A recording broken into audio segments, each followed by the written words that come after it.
पास action ले लो ना, मैं आया हूँ ना आपके पास, रिटर्न कंप्लेंट भी दे रहा हूँ ना, सब कुछ करने को रेडी हूँ। आपको अगर पता है वो फ्रॉड है, अपने आपको सब उसका हिस्ट्री डिटेल सब पता है, एक आपके पास एक आम इंसान आया है तो उसकी सुनवाई अब सुनो ना, ऊपर तक लेके जाओ ना, तो ये हमारे पॉलिटिकल ये सब मिले हुए हैं अग्रवाल। तो Totally. मेरा आप सबसे अनुरोध यही है कि ये मैसेज भी सीधे साहब के पास जाएगा और हम सब हाथ जोड़ के उनसे अनुरोध करेंगे कि इस तरह का किसी और को पैरालिसिस ना हो जाए, सफ़र ना करे, क्योंकि आपके ही परिवार है। और इसी तरह के एक और सफरिंग राजश्री मैडम बैठी हुई हैं, उनकी पेन जरा सुन लीजिए 1 मिनट के लिए, और फिर आपको पता चलेगा कि ये परिवार कितनी दुख में है। राजश्री मैडम। हमारे ऊपर भी लोन है 30 लाख का।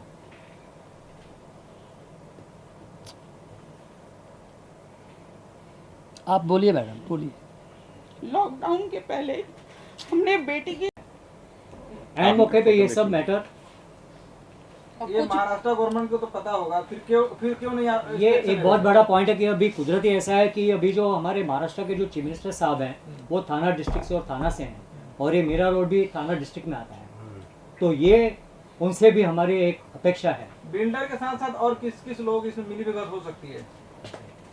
हमने जो आप लोगों को बातें बताई उससे कोई भी आम आदमी हो, आप लोग मीडिया वाले हो, ज्यादा ही समझदार हो, आप लोग बिल्डर के पास सबसे बड़ा जो साथी है वो उसके पास अपार संपत्तियां जो है, जो उसने लोन लेके बैंक से लोन 900 करोड़ बोल रहा हूं ना, उसको कोई फर्क नहीं पड़ता। वो उसने अभी 250 करोड़ तो उसने अपनी शादी पे खर्च किया है, 250 करोड़।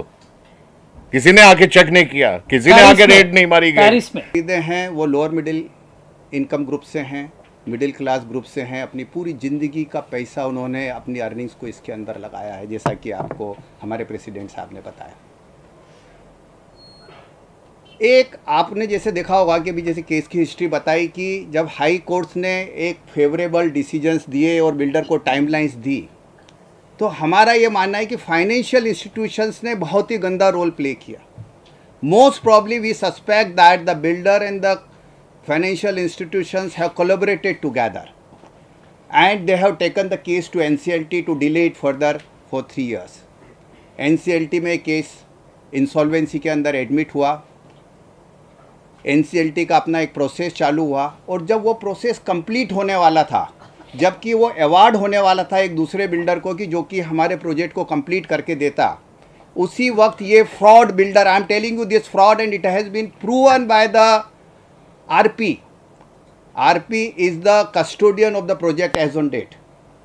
तो ये बिल्डर जो है NCLT में गया एक डबल क्लेम लगा करके बैंक ऑफ इंडिया के अगेंस्ट में। He went to NCLT that कि Bank of India is making a double claim. NCLT ने उसकी प्ली स्वीकार नहीं की। ही वेंट टू NCLAT, वो NCLAT में गया, वहाँ पे भी उसकी रिक्वेस्ट जो है डिस्कार्ड हो गई। फिर वो all of a sudden supreme court में गया, और सुप्रीम कोर्ट में जैसा कि मेरे भाई ने बताया कि 48 आवर्स में उसको स्टे मिल गया। सुप्रीम कोर्ट को, माननीय सुप्रीम कोर्ट को जितने भी स्टेक होल्डर्स थे, क्योंकि एक COC फॉर्म होती है, ओके, उन सबके व्यूज़ लेने चाहिए थे। बैंक का रिप्रेजेंटेटिव वहाँ नहीं गया, बैंक वाले ने अपने आप को रिप्रेजेंट नहीं किया। CO मोटो उसको जो है 48 आवर्स के अंदर जो है इस CIRP प्रोसेस के ऊपर स्टे मिल गया जून 2021 के अंदर। जून 2021 से लेके we are talking today in सितंबर 2024, 3.5 साल के अंदर मोर देन 45 टाइम्स हमारी लिस्टिंग हुई, पर हमारे केस को सुना नहीं गया। हम होमवेयर ने कहीं से थोड़े बहुत पैसे इकट्ठे करते हैं, हम थोड़े बहुत पैसे इकट्ठे करके हम लॉयर अपॉइंट करते हैं वहाँ पे। पहले चीज़ तो हमारे जब इंटरवीनिंग एप्लीकेशन लगाते हैं हम तो बोलते हैं आपका कोई इसमें क्या इंटरेस्ट है। स्टोर सब लोग लो पे वाले थे और उन लोगों ने घर लिया था। उनके पास इतना पैसा नहीं है कि वो बहुत बड़ा लॉयर जो है सुप्रीम कोर्ट में जाके, जो जैसा कि कह रहे थे अभी संजय भाई कि फेस ला चाहिए हमें, वो फेस लाकर हम खड़ा नहीं कर सकते थे। हम लोगों के पास इतने पैसे हैं नहीं, क्योंकि सारा पैसा हम लोग लगा चुके हैं। मैं बहुत तकलीफ के साथ ये कहना पड़ रहा है मुझे कि मेरे पास आज भी एक कमरे के किराए के मकान में रह रहा था, जिसने एक सपना देखा था कि मेरा एक घर होगा, एक बंगला बने न्यारा इस बम्बई शहर में। लेकिन वो पूरी तरह से 15 साल हो गए, 75 हो गया हूँ, 85 तक ज़िंदा रहूँगा, 10 साल बाद जयराम जी की कर जाऊँगा, और अब मुझे घर लेने की चाहत भी नहीं है। जो सपना था वो बच्चों के साथ देखा था, बच्चे भी छोड़ गए हैं, क्योंकि वो भी एक कमरे में अपने आप को घुटन महसूस करने लगे किराए के मकान में। किराया आया, यहाँ जितने भी होम बायर्स हैं वो सब इसी तकलीफ से गुजर रहे हैं। I am not the only one who suffering. मेरे ख्याल से 480 लोग जो हैं वो सब इसी तकलीफ से गुजर रहे हैं। सब लोगों ने, किसी ने अपनी पेंशन के पैसे दिए हुए हैं, किसी ने अपनी थोड़ी इनकम करके उन्होंने बुकिंग की थी, किसी ने धीरे धीरे इंस्टॉलमेंट में पेमेंट दी थी, और इसमें से 80% ऐसे, 90%, 95% लोग ऐसे हैं जिन्होंने बैंक लोन लेकर घर खरीदा है। और जिन्होंने बैंक लोन लेकर घर खरीदा है, उन लोगों की सबसे बड़ी आफत यह है कि उनको हर महीना बैंक को पैसा चुकाना पड़ता है और उनके पास घर नहीं है। आज वो लोग रो रहे हैं बेचारे। कितने लोग ऐसे हैं जो लोग इस दुनिया को छोड़कर चले गए। आज आप लोग जानते हैं कि कितनी भयंकर रेन हो रही है, बारिश हो रही है। कि you need a face to represent yourself, and I hope you understand what does the face means. Face means हम जो है किसी अभिषेक मनु सिंघवी जैसे लॉयर को लेके आए, हम किसी उतने बड़े लॉयर को लेके आए, अरे हम कहाँ से इतना पैसा लाएंगे? वो लाखों करोड़ों रुपए एक एक हियरिंग का चार्ज करते हैं, एक एक अपीयरेंस का चार्ज करते हैं। हम फेस कहाँ से लेकर के आएंगे सुप्रीम कोर्ट में अपनी सुनवाई करने के लिए? तो हमारे पास में कोई चॉइस नहीं बची। आज हम प्रजातंत्र के चौथे स्तंभ मीडिया के पास में आए हैं। प्लीज़ आप हमारी बात चीफ जस्टिस चंद्रचूड़ तक जी पहुँचाइए कि हमारे केस की जो है प्रायोरिटी पे। हमने कई बार एप्लीकेशन दी, अर्जेंट हियरिंग की एप्लीकेशन दी। हमको मतलब मजाक तो ये हो गई कि हमको बोला जाता है कि आप अनुभव अग्रवाल को लेके आ जाइए, हम सुनवाई करके ख़त्म कर देंगे। अरे वो क्यों आएगा? वो तो डिले कर रहा है केस। क्या जस्टिस ऋषिकेश राय को ये चीज़ समझ में नहीं आती है? लास्ट मीटिंग में जस्ट 2 वीक्स बैक हमने मेंशनिंग करने की कोशिश की, हमारे वकील को झाड़ दिया गया। हमारे वकील को बोला गया कि आप उसको लेके आ जाइए। अरे हम कहाँ से लेके आए? अरे आप सम्मन दो, उसको बुलाओ, उसको खड़ा करो कोर्ट के अंदर। आपके पास इतनी पावर है, पर नहीं करते। तो प्लीज़ प्लीज़ मैं तो ये बोलना चाहूँगा, आज ये बोलूँगा कि सुप्रीम कोर्ट की एपैथी, कंप्लीट उदासीनता, अनदेखी और लापरवाही के कारण आज ये 400 होम बेड जो है मरने की कगार पर है। मेरे को थोड़े दिन पहले एक लेडी का फ़ोन आया, बहुत ओल्ड लेडी थी, आज से कुछ महीने पहले। बोले सर आपका कुछ वहाँ पर है, आप कुछ लॉयर तो जानते हैं, प्लीज़ हमारी पूरी ज़िंदगी किराए के मकान में रहते हुए निकल गई, प्लीज़ कुछ करवाइए, क्या हम ऐसे ही मर जाएंगे बिना अपना घर लिए? तो प्लीज़ इन 400 होम बेड्स को अपना मकान दिलवाने के लिए please do something. Thank you. Thank you Sanjay ji. आपको दर्द हो रहा होगा सुन के, फील कर रहे होंगे, क्योंकि हम सब मिडिल क्लास फैमिली के हैं और समझते हैं 14 साल से आपके पैसे कोई लेके बिल्डर अपनी ज़िंदगी को ऐशो आराम की ज़िंदगी जी रहा है, इंजॉय कर रहा है, लेकिन हमारी केस को सुनवाई तक नहीं है। आपने संजय अग्रवाल साहब को सुना कि 4 साल से केस की हियरिंग तारीख पे तारीख पे तारीख, हिंदी मूवी में ये डायलॉग है, लेकिन वो आदमी मर जाता है। आपको बता दूं, हमारे इस रूम में ऐसे भी लोग हैं जिन्होंने अपने को खो दिया, जो सपना था कि उस घर में हम आपके साथ रहेंगे, और ऐसे भी लोगों की बातें आप सुनेंगे। बट बहुत दुख हो रहा है ये आपको बोलते हुए कि हमारे एक होम बायर हैं सुरेंद्र पाल सिंह साहब, टीवी जगत के बहुत ही माने जाने एक इंसान हैं जो रेस्पेक्टफुल है। अगर मैं उनसे बोलूं कि सर, और हमको कुछ पता नहीं था, और बात धीरे धीरे पता चलने लगा, हम लोगों को थोड़ी थोड़ी इन्फॉर्मेशन आने लगी। हम लोग RNA की हेड ऑफिस जा रहे थे, कुछ ग्रुप मेंबर बने हम लोग के 10, 15, 20 मेंबर। कुछ लोग यहाँ पे साथी हैं, मैं देख रहा हूँ अभी मेरे साथ यहाँ पे बैठे हुए हैं। तो हम लोग RNA के साइट पे जाते थे, फिर RNA के हेड ऑफिस जाते थे, पूरा दिन वहाँ जाके बैठते थे RNA के पास कि भाई क्या हो रहा है, और कुछ पिक्चर क्लियर नहीं हो रही थी। फिर ऑल ऑफ सडन हमको पता चला कि RNA जो है अनफॉर्चुनेटली NCLT हो चुका है, और NCLT में उसका केस चल रहा है, और बैंकों से लोन लिए हैं उन्होंने, और बैंक के लोन के रीपेमेंट नहीं हो रहे हैं, कुछ ऐसे गड़बड़ी दिख रही थी। और काफ़ी बैंक्स के लोन थे, क्रिस क्रॉस हुए थे, उनके गारंटर्स थे, उनके फैमिली के, ऐसे काफ़ी बहुत ही कंफ्यूजिंग और बहुत ही कॉम्प्लिकेटेड मैटर था जो हम जैसे होम बायर्स को बहुत ही डिफ़िकल्ट है समझना या समझाना। NCLT होने के बाद में वो केस आया और उसके बाद में हम लोग से ये बोला गया कि आप लोग होम बायर्स लोग अपना अपना क्लेम डालें और अपने अपना क्लेम सबमिट करें। तो देखा जाए तो आज के डेट में हम होम बायर्स का इंडिपेंडेंटली अगर ऐसा होम बायर ग्रुप देखेंगे तो 40% के ऊपर हम लोग का पूरा स्टेक है। बाकी बैंक्स कुल मिला के जो अलग अलग बैंक्स हैं वो 3-4 बैंक्स हैं और कुछ फाइनेंसर्स हैं, उनके 10%, किसी का 20%, किसी का 10% ऐसे क्लेम्स हैं और उनके इंटरेस्ट लेवल बहुत हाई हैं। हमारे as per the agreement RERA rule बहुत ही लो लेवल पे इंटरेस्ट क्लेम कैलकुलेट हुआ है एक नॉमिनल अमाउंट पे, तो वो अगर देखा जाए तो इनजस्टिस वो भी है। इंटरेस्ट वाला जो कैलकुलेशन बाकी फाइनेंसर्स बैंक्स के लिए हो रहा है वो अलग हो रहा है और हम होम बायर्स का एक बहुत ऑर्डर लेवल पे हो रहा है। तो वो NCLT में गया और जो प्रोसीजर है NCLT का वो एक लीगल वे में जिस तरीके से एक RP अपॉइंट हुए मिस्टर नंदा जी, उन्होंने एक प्रोसेस स्टार्ट किया, उस प्रोसेस के हिसाब से 2-3 साल चला और एक CIRP एक चीज़ होती है जिसमें वो एक CIRP बनती है और उसका एक डिसीजन होता है और उसके बाद में एक्सप्रेशन ऑफ इंटरेस्ट क्रिएट होता है कि अभी दूसरा कोई आके उसको कंप्लीट करे। उसके पहले ये बताऊंगा कि हाई कोर्ट में भी मैटर गया था और हाई कोर्ट में इसने सबमिट किया, प्रॉमिस किया कि ये कंप्लीट करके देगा, लेकिन वो फुलफिल नहीं कर पाया promise, whatever the reason may be. So coming to the point, वो CIRP में जो एक्सप्रेशन ऑफ इंटरेस्ट का जो आया उसके बाद में एक बिडिंग भी हुई, किसी बिल्डर ने बिडिंग करी कि ये प्रोजेक्ट कंप्लीट करेगा और बैंक्स के लोन रीपे करेगा वो, तो ये प्रोजेक्ट कंप्लीट होने का फुल एक पॉसिबिलिटी आ गई थी। और आपको एक बताऊं कि यहाँ पे एक सस्पेंस और एक थ्रिलर है, वो ये कि ऑल ऑफ सडन ये मैटर उसने सुप्रीम कोर्ट चले गए हमारे RN बिल्डर बैंक्स के अगेंस्ट में। तो हमारा ये जो CIRP का जो डिसीजन लेने वाले ही थे RP as per the legal procedure as per IBBI guideline and law, वो स्टे पे चला गया और सुप्रीम कोर्ट में गया। सुप्रीम कोर्ट में जैसे ही केस एडमिट हो गया, पता नहीं कैसे इतना जल्दी एडमिट हो गया, वेरी मिरेकुलस, और वहाँ पे वो स्टे भी लाया गया।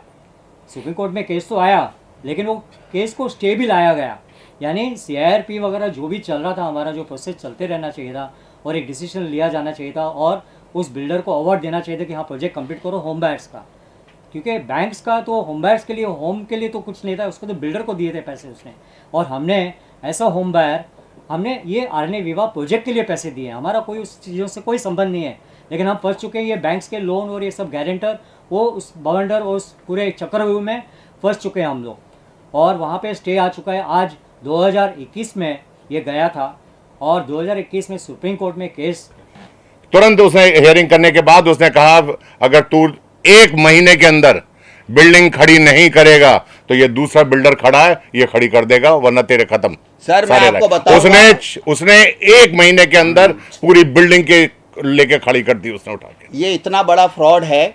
90 फ्लैट्स ऐसे हैं, 90 ऑड फ्लैट्स ऐसे हैं जो कि इसने बैंकों को मॉर्टगेज किए हुए हैं और उनकी रजिस्ट्री इसने होम बायर्स के नाम भी की हुई है। मेरा खुद का फ्लैट बैंक को मॉर्टगेज किया हुआ है, ओके, सुरक्षा को मॉर्टगेज किया हुआ था फाइनेंसर को, और मेरे नाम भी रजिस्ट्री कर दी। उससे एक नहीं 90 फ्लैट हैं इसके। इसको तो इमीडिएटली बिहाइंड द बार्स होना चाहिए। इसको कौन प्रोटेक्ट कर रहा है, इसकी इंक्वायरी होनी चाहिए।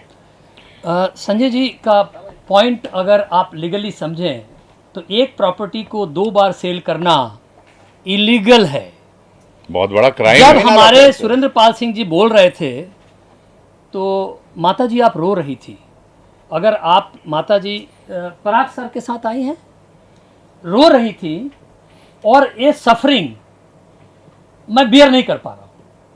मुझे लगे कि अभी ही जाओ अनुभव जी से मिलो और बोलो कि भाई आप तो ऐशो आराम से ज़िंदगी जी रहे हो। मैं एक चीज़ बताना चाहूँगा इस बात पे।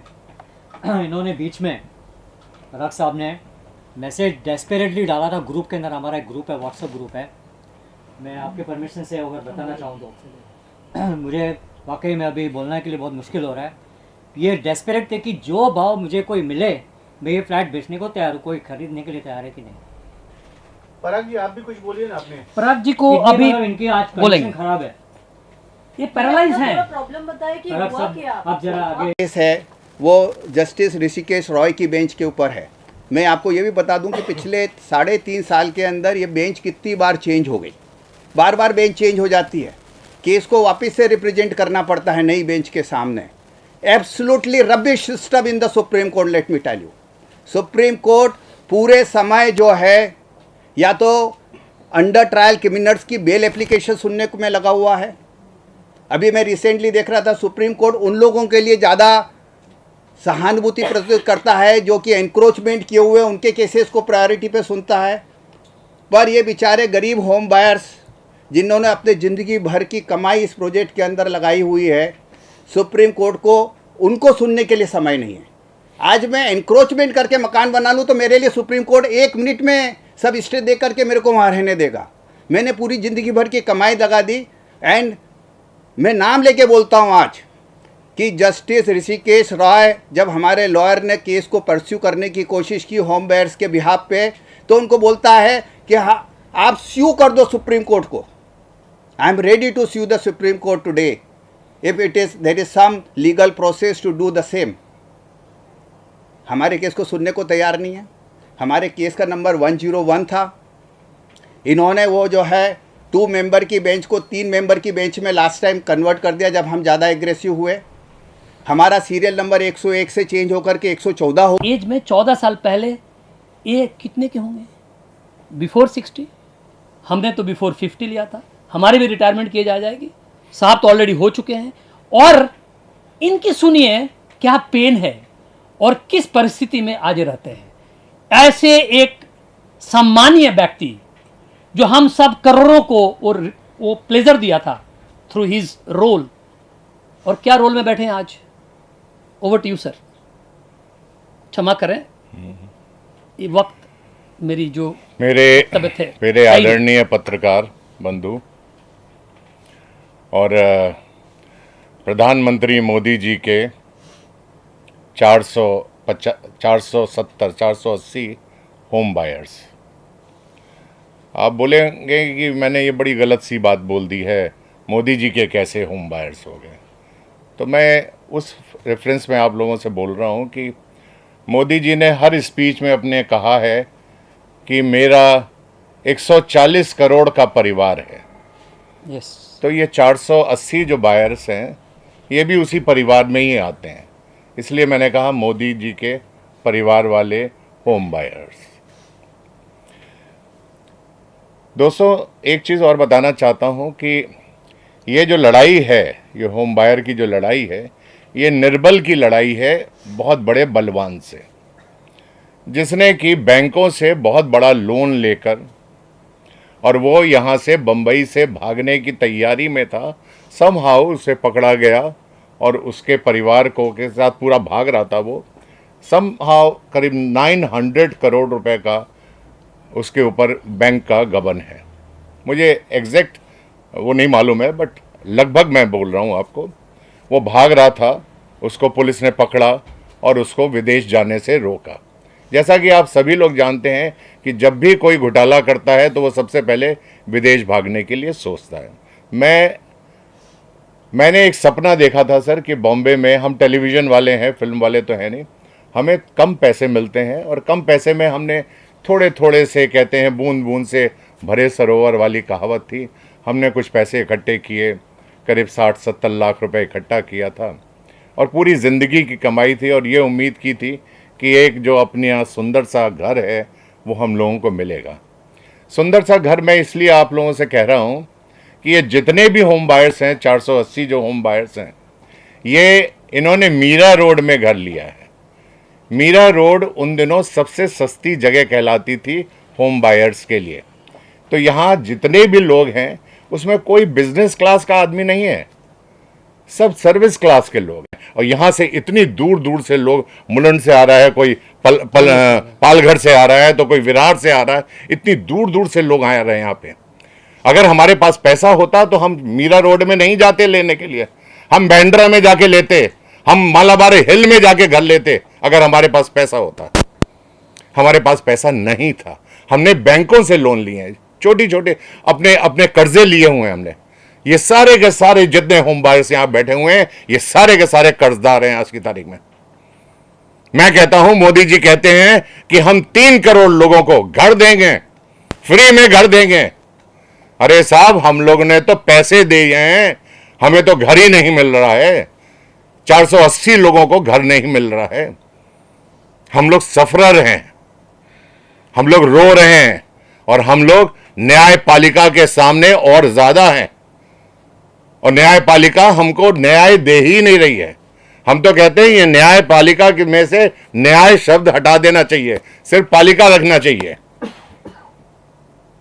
और हम लोगों की जो हालत है सर, इस वक्त इतनी खराब दयनीय वाली हालत है, जिसके लिए आज आप विश्वास कीजिएगा, मैं शूटिंग कर रहा था साकीनाका पे एसजे स्टूडियो में। वहां से मैंने कहा मेरे लिए शूटिंग करना बहुत इंपॉर्टेंट नहीं है, मेरे भाई लोग आ रहे हैं, मुझे उन लोगों से मिलना जरूरी है। और मैं वहां से भाग कर आया हूं यहाँ पे, और यहाँ पे बैठ के वेट कर रहा हूं। ना मैंने खाना खाया है, ना पानी पिया हुआ अभी तक। क्यों? क्योंकि हमारी ज़रूरतें ऐसी हैं। मेरे ख्याल से मेरी हर इस बात को हर आदमी यहाँ पे बैठा हुआ समझ रहा होगा, हमारे मीडिया वाले लोग भी इस बात को समझ रहे होंगे कि दुख क्या होता है। मैं अपना सिर्फ दुख बता रहा हूँ, मैंने ये नहीं बोला है कि हमने क्या पैसा दिया क्या है। वो संजय भाई ने पूरी अच्छी तरह से बताया है सारी चीज़ें कि न्यायपालिका हमको हमारे लिए कर क्या रही है। सर्वोच्च न्यायपालिका, जैसे हम कहते हैं सर्वोच्च, सबको न्याय मिलेगा। सर ये एक निर्बल की लड़ाई है बलवान से। बड़ा अच्छा एक गाना शायर लिख के गया था हमारे लिए, हम लोगों के लिए लिख के गया था सर, मर गया अब तो नहीं है। और उसने लिखा था, रहने को घर नहीं है सारा जहां हमारा, हिंदुस्तान हमारा। हम लोगों की वो स्थिति, यहां जितने लोग भी बैठे हैं सब किराए के मकान में रह रहे हैं मोस्टली, और सबने पेंशन से खरीदा है, सबने बैंक लोन से खरीदा हुआ है। यहाँ पे मैंने अपना घर बेच के सर ये घर पे इन्वेस्ट किया। संजय जी के महाराष्ट्र में आता है, थाने में है, जिला में आपका मकान, यहाँ की गवर्नमेंट से कुछ कहना चाहते हैं? क्या चीज यहाँ की गवर्नमेंट से कुछ कहना चाहते हैं? महाराष्ट्र गवर्नमेंट से?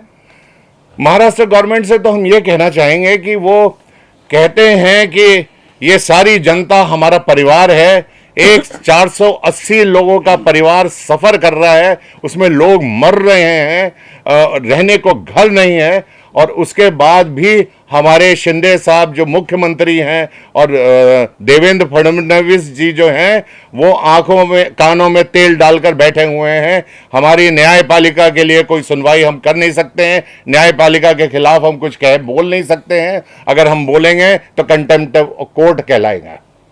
सर इसमें मैं एक चीज़ ऐड करूंगा, हमारी जो है श्रीमान शिंदे जी से, श्रीमान फडणवीस जी से एक बहुत हाथ जोड़ के रिक्वेस्ट है, ये जो बिल्डर है ये टोटल फ्रॉड है। आरपी ने ये प्रूव किया है कि हमारे प्रोजेक्ट में से जो है 535 crore rupees he has siphoned out, वो यहाँ से इस प्रोजेक्ट में से निकाल करके अपनी ग्रुप कंपनीज में उसने ट्रांसफ़र किया है।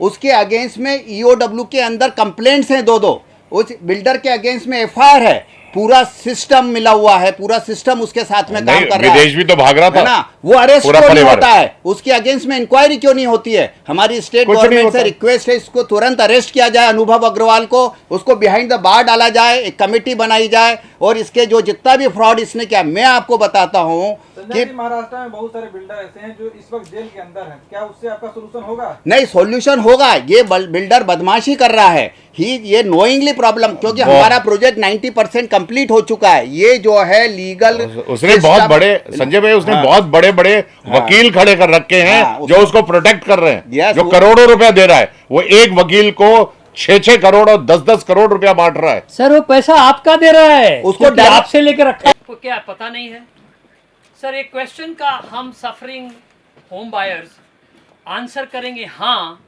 तो उसकी प्रूफ क्या है? तो मुझे लगता है कि द होल इकोसिस्टम ऑफ हमारी सरकार की, गवर्नमेंट की, ये जो बिल्डर के साथ में जो नेक्सस बने हुए हैं, जिस पे आप सबको पता है, बट हमें इतना ही अनुरोध होगा शिंदे साहब से, महाराष्ट्र के वो हमारे आज के माता पिता हैं और उनके ही कंस्टिट्यूएंसी में जहाँ से वो बिलोंग करते हैं ये प्रॉपर्टी है। अगर वो हमें हेल्प कर पाएँ कि इस परिस्थिति से हमारे ये जो होम बायर्स, सीनियर सिटीजन, कुछ को तो हम खो गए हैं, आज हमारे बीच में नहीं है। और जैसे सर ने कहा कि और 10 साल हमें ज़िंदगी मिलेगी, और अगर वो 20 साल बाद एक मकान मिलेगा, तो आप सोच सकते हो किस काम का। आपके सवाल का जवाब मेरे पास में है थोड़ा सा, और वो जवाब आप लोगों के पास है। आपने पूछा कि इसमें कोई मिला हुआ है, ये बहुत ऑब्वियस भी है। आज मीडिया के ऊपर भी बिल्डर लोग आरोप लगाते हैं कि पैसे ऐंठने के लिए तुम लोग ये न्यूज चला रहे हो। हम लोग जैसे न्यूज चलाएंगे, मीडिया के ऊपर भी कॉल्स आएंगे आरएनए के, भाई तुम वीडियो को उतार दो, मत चलाओ, ये सारी चीजें आती है। तो ये क्योंकि उसका करोड़ों रुपए, किसी न किसी को खरीदने का प्रयास करेगा, न्यूज को दबाएगा, तो इसमें और कौन कौन इन्वॉल्वमेंट सब चाहते हैं, सबका नाम बताएं। इसमें एक्चुअली देखा जाए तो मीडिया ही, मैंने देखा है, मीडिया ही इन्वेस्टिगेट कर लेती है। दे हैव दैट एबिलिटी, जो सीबीआई के पास भी शायद है या नहीं पता नहीं, लेकिन मुझे ऐसा मालूम है कि media can find out easily कि क्या निक्सस है। ये एक्चुअली आपको पता करना चाहिए, क्योंकि ये इन्फॉर्मेशन हमने आप लोगों को जो दी है बैंक्स की, आप देखो एकदम सिंपल है कि आपका बैंक ऑफ इंडिया, जैसे for example state bank of India, ये सबसे लोन लिया है, उसमें उनकी दूसरी फैमिली, दूसरी कंपनी गारंटर है, डबल ट्रिपल गारंटर है, ये सब चल रहा है।